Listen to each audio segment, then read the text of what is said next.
Brianna Maitland disappeared after leaving work on a quiet Vermont night. She was 17 years old, driving away from what should have been an ordinary restaurant shift. By the next morning, her car had become one of the strangest missing person scenes in New England. It was not found hidden deep in the woods. It was not parked neatly on the shoulder of a road. Brianna's car was found backed into the side of an abandoned building known as the Old Dutchburn Barn. The image looked almost staged: an old car, a deserted building, a lonely road, and no sign of the girl who had been driving. Her car was found quickly. But Brianna herself was not. That is the contradiction at the center of the case. On March 19, 2004, Brianna worked at the Black Lantern Inn in Montgomery, Vermont. She was a dishwasher there, and that evening was part of her ordinary work schedule. Nothing publicly confirmed from that shift explains what happened next. She was expected to leave work and drive to the friend's house where she was staying at the time. The drive should have been short. It should have been routine. It should not have become the last confirmed movement of her life. Brianna left in her green 1985 Oldsmobile 88. It was not a new car, but it was the vehicle connected to her final known route. She did not reach the friend's house. Somewhere after she left work, the night turned into a mystery. The next day, Vermont State Police received a report of an abandoned vehicle near the Old Dutchburn Barn. The car's position immediately stood out. It was backed into the side of the building instead of simply pulled off the road. Othram's summary describes the rear bumper as stuck on the foundation, with the rear tires elevated. That detail matters because the vehicle did not look like it had merely rolled to a stop.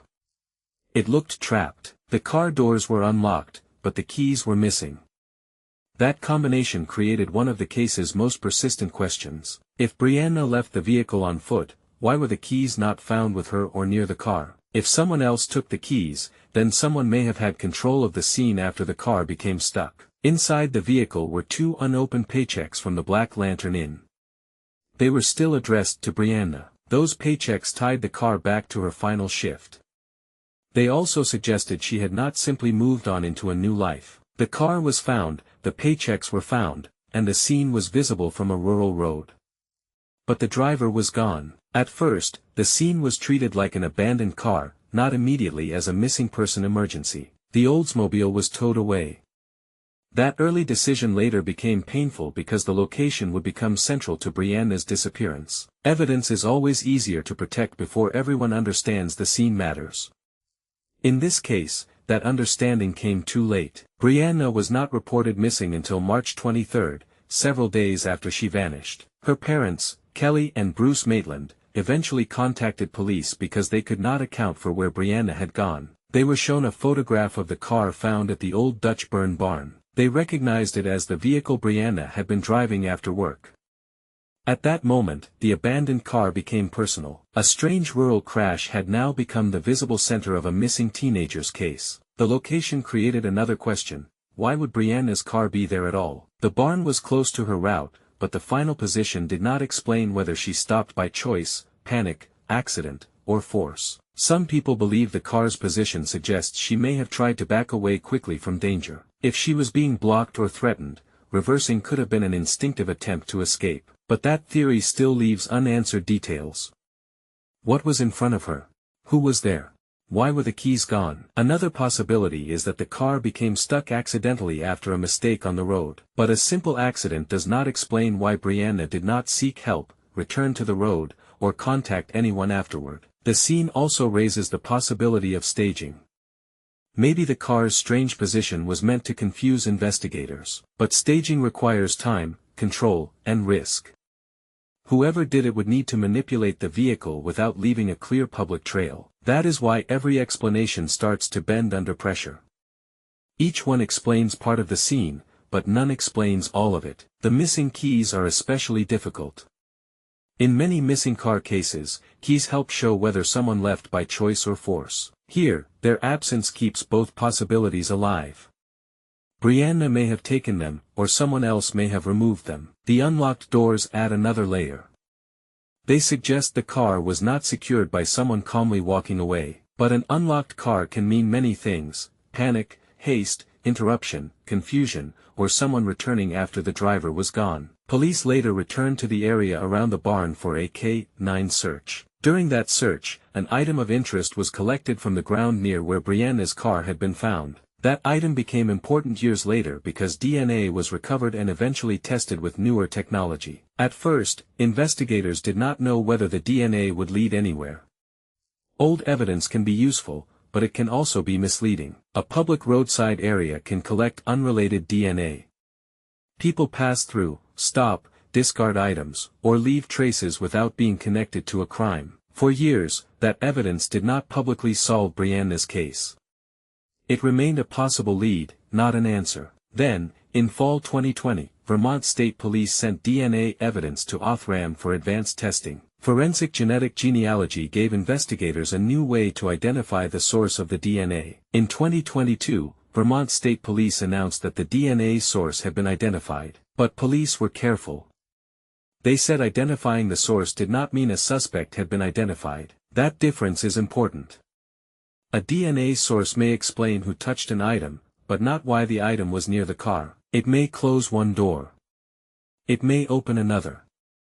Or it may prove that a clue was unrelated. Vermont Public later reported that state police had identified who matched the DNA, but that it did not develop a suspect. That means the DNA was progress, but not the breakthrough Brianna's family needed most. The case still needed the same thing it had needed from the beginning: someone who knew what happened after the car stopped. On the 20th anniversary, the FBI announced a reward of up to $40,000 for information leading to Brianna's recovery. That reward shows the case remains important to investigators and still depends on information from someone outside the official file. The FBI's page says Brianna was last seen during the late evening hours of March 19, 2004, after completing her restaurant shift. That simple sentence is still the strongest confirmed starting point.